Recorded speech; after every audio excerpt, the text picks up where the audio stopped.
Sebuah klaim menarik telah menggemparkan internet, menyatakan penemuan makam Nabi Zulkifl di dalam tembok besar Cina. Klaim ini berpusat di sekitar penggalian situs pemakaman kuno saat proyek renovasi di sepanjang bagian tembok besar. Para pendukung berpendapat bahwa desain arsitektur dan prasasti yang ditemukan di situs tersebut memiliki kemiripan yang mencolok dengan motif Islam, memicu spekulasi tentang potensi hubungan dengan Nabi Zulkifl. Teks sejarah dan cerita rakyat setempat juga dikutip untuk mendukung teori ini. Namun, sangat penting untuk menyikapi klaim luar biasa seperti itu dengan sedikit keraguan. Hanya melalui analisis sejarah yang ketat dan penyelidikan arkeologi, kita dapat memastikan validitas klaim yang menarik ini.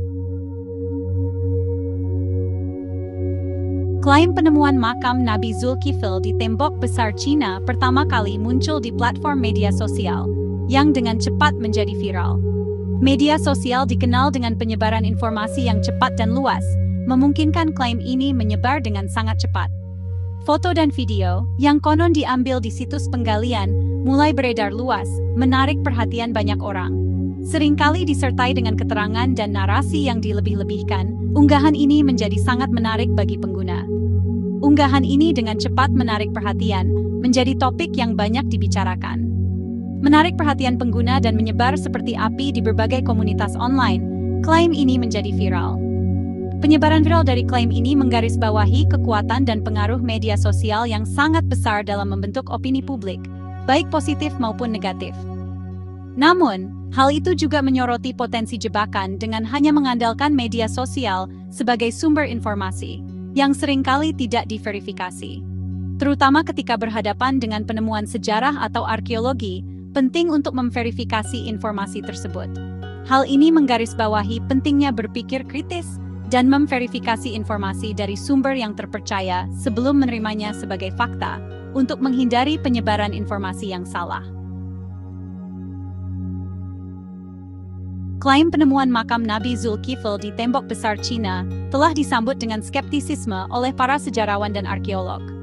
Mereka mempertanyakan keabsahan klaim ini dengan berbagai argumen yang didasarkan pada bukti sejarah dan arkeologi. Mereka menunjukkan beberapa ketidaksesuaian yang menimbulkan keraguan atas validitas klaim ini. Para ahli menekankan pentingnya verifikasi yang ketat sebelum menerima klaim semacam itu.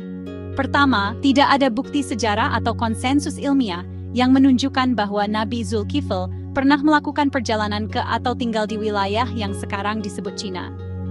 Bukti-bukti yang ada lebih banyak menunjukkan aktivitasnya di wilayah Timur Tengah.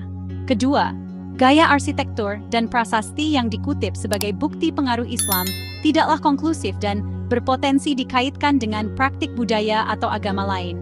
Para ahli menekankan perlunya analisis yang lebih mendalam dan komprehensif.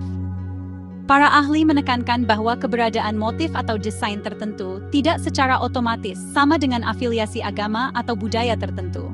Mereka mengingatkan bahwa banyak motif dan desain yang bersifat universal dan dapat ditemukan di berbagai budaya. Mereka menyerukan pemahaman yang lebih bernuansa dan kontekstual tentang artefak sejarah. Para ahli juga mengajak masyarakat untuk lebih kritis dalam menerima klaim-klaim sejarah yang kontroversial. Mengingat kurangnya konsensus sejarah dan potensi salah tafsir, penyelidikan arkeologi yang komprehensif sangat penting untuk menentukan kebenaran klaim mengenai makam Nabi Zulkifl di tembok besar Cina. Penelitian ini tidak hanya akan membantu mengklarifikasi sejarah, tetapi juga akan memberikan wawasan baru tentang interaksi budaya dan agama di wilayah tersebut. Sebuah tim arkeolog yang berspesialisasi dalam sejarah Cina, arsitektur Islam, dan praktik pemakaman kuno harus dibentuk untuk melakukan pemeriksaan menyeluruh terhadap situs tersebut. Tim ini harus terdiri dari para ahli yang memiliki pengetahuan mendalam tentang berbagai disiplin ilmu untuk memastikan analisis yang komprehensif dan akurat. Penyelidikan ini harus melibatkan penggalian, dokumentasi, dan analisis yang cermat terhadap artefak, struktur, atau prasasti yang ditemukan di lokasi tersebut. Setiap temuan harus dicatat dengan teliti dan dianalisis untuk memahami konteks historis dan budaya mereka. Teknik penentuan usia karbon dapat digunakan untuk menentukan usia situs dan bahan organik apapun yang ditemukan. Metode ini akan membantu dalam menetapkan kerangka waktu yang akurat untuk situs tersebut dan memberikan bukti ilmiah yang kuat. Analisis komparatif dengan praktik pemakaman Islam yang diketahui dan gaya arsitektur dari periode yang berbeda dapat memberikan wawasan berharga tentang konteks budaya dan agama situs tersebut. Perbandingan ini akan membantu mengidentifikasi pengaruh dan interaksi antara budaya yang berbeda. Hanya melalui pendekatan yang ketat dan sistematis seperti itu, kita dapat berharap untuk memisahkan fakta dari fiksi dan mencapai pemahaman yang lebih tepat tentang sifat sebenarnya dari penemuan yang menarik ini. Penelitian yang mendalam dan kolaboratif akan memastikan bahwa setiap klaim dapat divalidasi dengan bukti yang kuat dan dapat dipercaya.